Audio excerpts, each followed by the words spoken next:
As you can see, I have a mountain of scraps here. Hello everyone, I have decided that it's time to do something about this mountain. So I'm going to challenge myself to do at least 3 scrappy blocks every week. Let's hope I can stick to it. I started with dumping all my scraps in a pile and then sorting them into strips and larger scraps and then into my crumbs. And I decided the first thing I wanted to tackle was my strips. And I wanted to do a log cabin block, but I was too lazy to cut everything into the same width and everything and figure out all the math. So I figured it's scrappy, let's make it wonky. So the first thing I did is I cut a piece, not square, just random for my darker fabrics because I decided I wanted the darker one for my centers. You could make these all the same color, but I didn't want to. But basically with a log cabin, you just want to start with your square or whatever piece and then work your way clockwise around. I chose to put a darker fabric on the right hand side and on the bottom and then to use a lighter fabric for the left hand and the top. And then you just want to keep building this until you get the size block that you want. I haven't decided on my size yet, but here I'm just picking another light colored one and I'm going to sew that on there.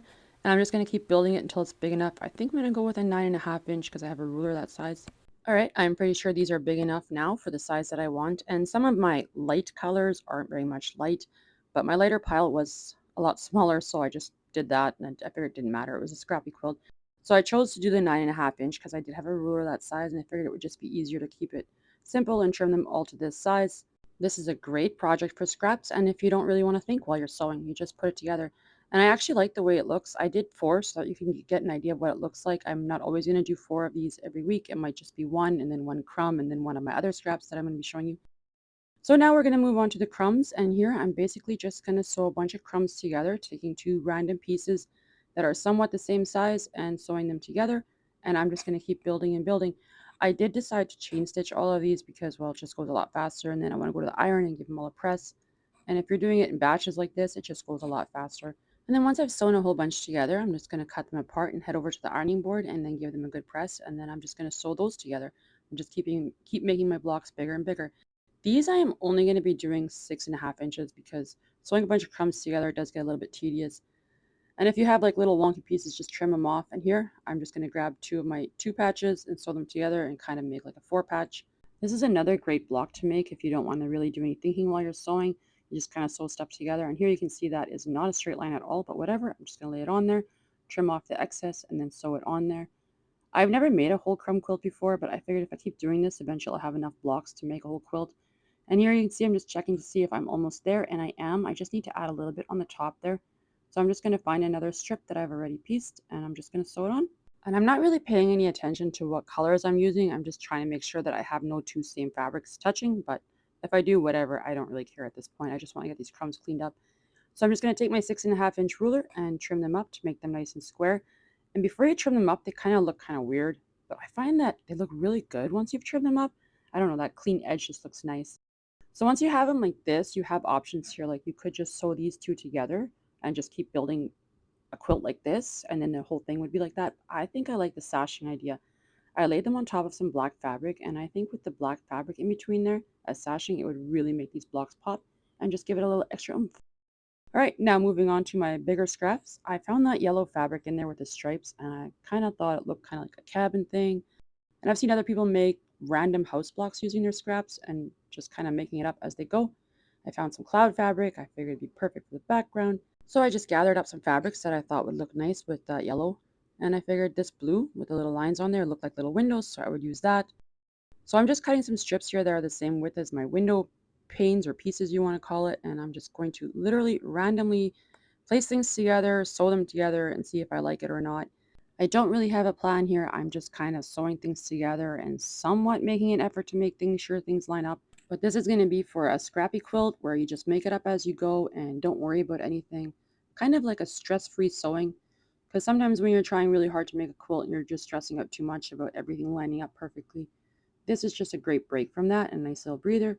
So I'm just going to be cutting some strips here that are the same width as my windows and laying them out together. And here I just kind of am auditioning it to see if I like the way it looks. And I decided I didn't like the length of it, so I'm going to cut my little windows a little bit smaller here. And then I'm just going to trim off some of that top pieces as well because that's the beauty of this. Change it up as you go and make it however you want.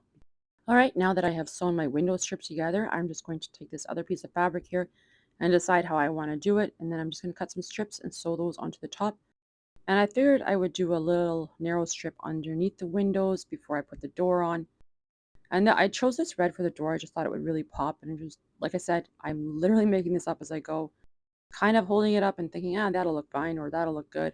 I'm not stressing about perfection here. This is just going to be a quilt that we will take camping and stuff. All right, now that I have my house piece done, I'm just going to square up the sides a little bit or straighten them up at least a little bit. And I'm going to add some strips of that blue cloud fabric on either side before I put my roof unit on. And this is the fabric that I found to use for the roof. I figured this would look nice. It wouldn't blend in too much, but it wouldn't stand out too much. I originally had that darker brown there, but I decided to go with this one. And here too, I'm just going to cut a random strip in size and hope that it's going to look decent. And as you can see, I'm doing a great job measuring and cutting straight by not using any rulers or anything at all. But whatever, like I said, scrappy and just make it up as you go and don't worry about it. And I'm just going to take these smaller pieces of blue fabric here and I'm going to cut little squares. I just measured the height of my roof piece and that's the size I'm cutting these squares. I think it was like 2 inches.